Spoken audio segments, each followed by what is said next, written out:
This is my cheap Chicago brand electric polisher, 7-inch, and the switches were just being really frustrating. Every time you'd press plus or minus, it would take like 15 presses to get this damn switch to activate. But as you can tell, it was what, 6 screws to get this side open, and it was full of this like presumably part of the bristles here. Looks about the same. It was all filled in here, and there was dust everywhere, so I just dusted it off with an old paintbrush here.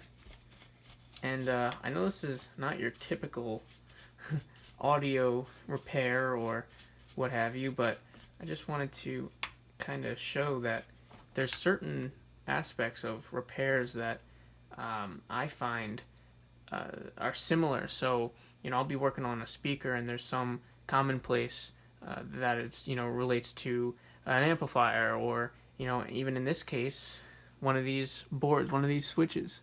So all I did was there's a little plate like this, and there's 3 more screws in the back. It was held in with this piece, which I assume is preventing it from shorting out because it's resting on this ground piece, or piece of metal that they use for ground at least. So I removed that to get access to these screws, and they're all, standard Phillips head. So what I'm going to do is, like I would do with a faulty audio connection, I'll just use some deoxit. And that's a single shot, so when you spray it, it only sprays a little bit. I'm going to do it for this switch and these little switches. Now these little switches, I'm trying to think how I'm going to spray deoxit in there, because I feel like if I just shoot it, it's not really going to do much. But before I do that, the bottom of the board seemed really gross with all this glue, so just use a toothbrush here to brush off some of that gunk. Now, definitely gonna not want to use that toothbrush for anything else. Pour some isopropyl alcohol onto the toothbrush and see if I can get an even deeper clean here. Yeah, it looks better. Brush where the switches are as well, because I presume that all this is just dirty contacts. That's why I'm having problems. Basically, like I said, when you push, nothing would happen. When you would try to increase the speed, it wouldn't do anything. It's very frustrating when you're trying to work on something. And yeah, I recognize this tool is what, like less than 50, less than $100, but when you can fix it and get a few more hours out of it, why not? So let this dry. So once again, these switches seem extremely sealed. I could just spray deoxit on top of these switches and work them in. That might be good enough. But I'll do this master switch first. You always want to kind of pull your head away when you spray, because you can get a lot of overspray, but it shouldn't go more than a few feet. So, all right, that's in there. You always want to double check it did spray too. That's the thing with these single shots, like, they're so convenient, but sometimes they literally just don't spray anything. Alright, there we go. Can't really be afraid to use a little bit more, right? Alright, so it worked it in there. And I think that for these little button switches, I'm just going to do the same thing. Spray one in there, just work it in. And I mean, hey, if it breaks it, then that's okay, because we're going to throw this thing away anyway. But salvage it from the trash, and if I can fix it, it's a free hand tool. And sometimes if it's worth doing something, it's worth overdoing. So we're already in here. I know you don't want to get overspray anywhere, but it's one of those things where that's what's kind of fun about working stuff that was going to go in the trash anyway. If you screw it up, it doesn't matter. Switch is good. Alright, hands are a little sticky from the pieces on the bottom. Yeah, that looks pretty good. Looks a lot better, actually. So now I'm going to reinstall everything. This is that piece of paper that was protecting the back. I'll put that on. So the switch goes on first. then the plus and minus buttons go into this housing, like so. You actually can't put them in wrong, which is cool. And place it just like this. Alright, scroll the line. Nice. Yeah, so it was pretty funny working on this kind of stuff because I don't know really anything about power tools or anything especially like specific about power tools and their circuitry and stuff like that, but I know like just enough to get this kind of stuff done. So when things end up working after I do them, after I try to fix them, like it's just kind of funny because, you know, it's just like a shot in the wild and shot in the dark, and yeah, sometimes it just works. So I'm trying to think how to put this back on. I don't want to glue it because I don't really have any glue that would be appropriate. And taping it, it won't really adhere. So what if I just do tape? The cool thing about tape, electrical tape at least, it usually doesn't stick to like a lot of surfaces, but it'll always stick to itself. So if you're ever encountering a point where electrical tape won't stick to anything, try to force it to stick to itself, like that. Now that's going to hold. Doesn't look pretty, but it should work. Alright, then it slides back in here. Everything kind of just goes together pretty smoothly, it looks like. Part in first. Get the switch in.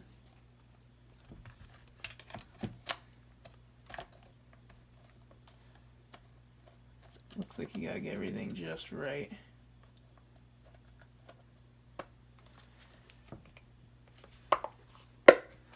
Okay, there we go. Screws all go in. And if you're kind of curious about this kind of stuff and you want to see if you could do it yourself, I mean, all it is just some Phillips head screws. So I did forget to put this piece on there, but you know what?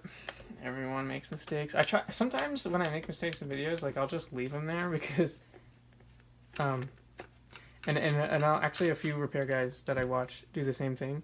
I don't know, like, it kind of like, it's like, yeah, we're human, you know, like there's no one who opens up something completely new and then doesn't make any mistakes whatsoever. So I will reinstall. Am I gonna have to take everything out? Hopefully not. Hopefully I can just slip. Look at that. Alright.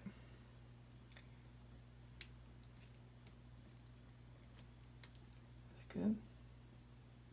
It's kind of hard to tell. But as long as it's gonna prevent dust from entering in here.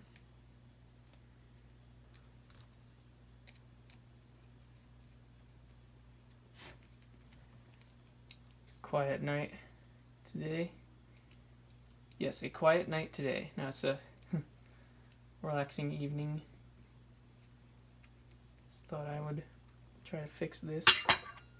It's been sitting around for a little bit. So I like having kind of a backlog of things to repair.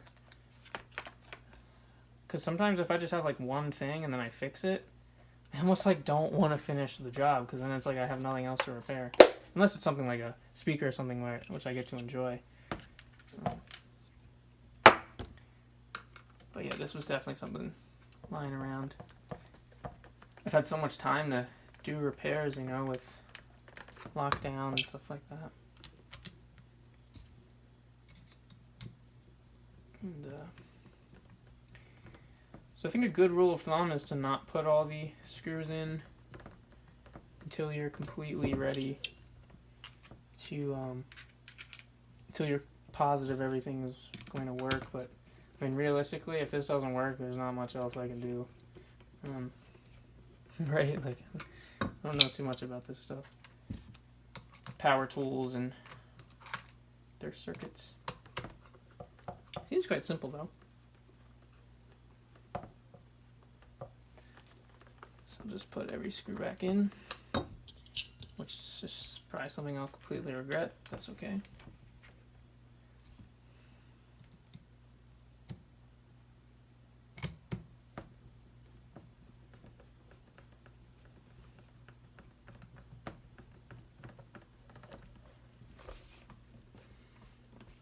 Pretty decent assembly. I haven't looked up the price of this unit, but presumably it was quite cheap. It was probably like a Harbor Freight purchase or something. The store is great though. Alright, so I'm gonna plug this in. Right. Alright, here we go. It says 0, 0. Nothing. Plus, minus. Oh, here we go. Plus, moving up every time. Whoa!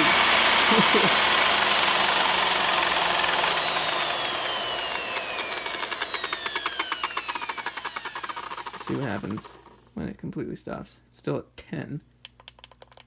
I don't know. So there's an oval and a dash. Oh, that makes sense. I think it works. Let's try it again.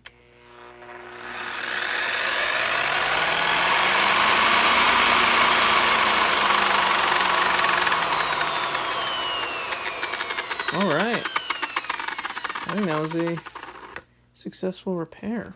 Yeah, so it was just dusty and dirty connections. I mean, that's something that you see in audio products all the time. So I was like, screw it, let me try to apply the same techniques that I would with some, audio components and try that on this, and I guess you saw it worked. That's pretty cool. Alright, if anyone has any specific questions, let me know. I really just wanted to make this like more of a chill video and more of a, try to promote people fixing stuff, because I know everyone's got all this time on their hands now. Well, majority might. And, yeah, with, like, simple stuff, Deoxit's super cheap. You can actually get it on Amazon. You can probably get all of the stuff online. So, if you just had something that was broken, try to fix it. And, yeah, make a video about it. It makes it more fun sometimes. Okay, so thank you guys for watching, and have a wonderful day.